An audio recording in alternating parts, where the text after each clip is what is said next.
Hello world, or as many of the world as is listening.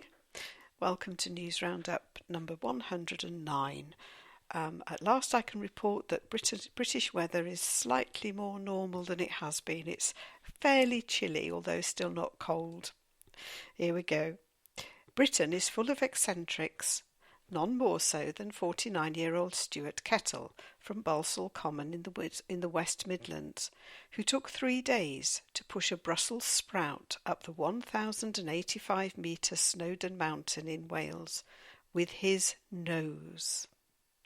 The BBC reports that Stuart trained for the charity event by pushing a sprout around his garden.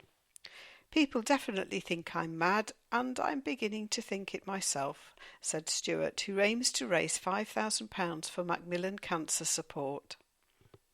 Not something I would want to do. What if you missed the sprout and scraped your nose on the mountain? Take care, young man. 18-year-old Roberto Ruisi has been lent a £1 million Stradivarius violin for a series of high-profile performances.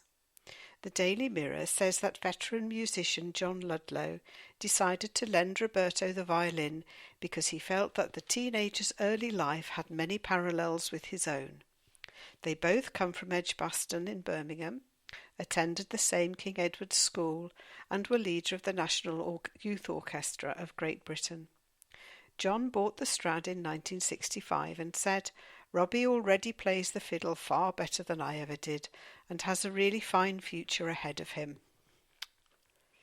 66-year-old John White from Brown Edge in Staffordshire believes his hen Cheeky has broken a record by laying a tiny egg measuring just 21 millimetres in length.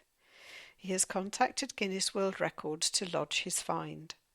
John told the Daily Star, "I'm not sure what I'm going to do with the egg yet. At the moment I've just left it in a box in some cotton wool. I'm waiting to find out if it's the smallest egg in the world." He added, "When I saw it I didn't even think it was an egg.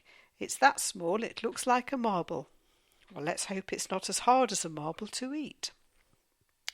Leading London store Selfridges has already opened its Christmas shop, claiming to be the first in the world to do so, says the Daily Mail, despite the fact that we are only halfway through the summer school holidays.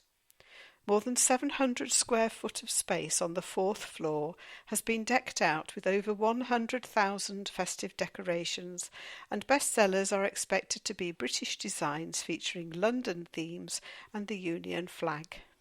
I say shoot them. Parents Karen and Ian Gilbert from Pontypool in Wales are struggling so much to tell their triplets apart that they have had to paint their toes with different coloured bright nail varnish to help them. A Daily Express story says that baby Fionn has fuchsia polish on her toenails, Madison has mint green, and Paige wears purple. Karen said, "It's not a fashion statement. We really struggle to tell them apart. We came up with the nail varnish idea and it works a treat. It makes life a lot easier when it comes to our daily routine of feeding, bathing and nappy changing." I think it's a brilliant idea, but I hope they used a non-toxic nail varnish. Professional footballers often get bad press, so it is pleasing to relate a story in The Independent that the Everton striker Stephen Naismith is going to provide tickets for unemployed people across Liverpool this season. Naismith has asked tickets to be left at job centres in the city and handed out to selected people seeking employment. He said, "I come from Ayrshire in the west of Scotland and spent a lot of my life in Glasgow, a city that, at times, has suffered from high unemployment. Liverpool has a similar history, and I am aware that, through no fault of their own, there are many unemployed in Liverpool trying hard to find a job and may not be able to afford a ticket.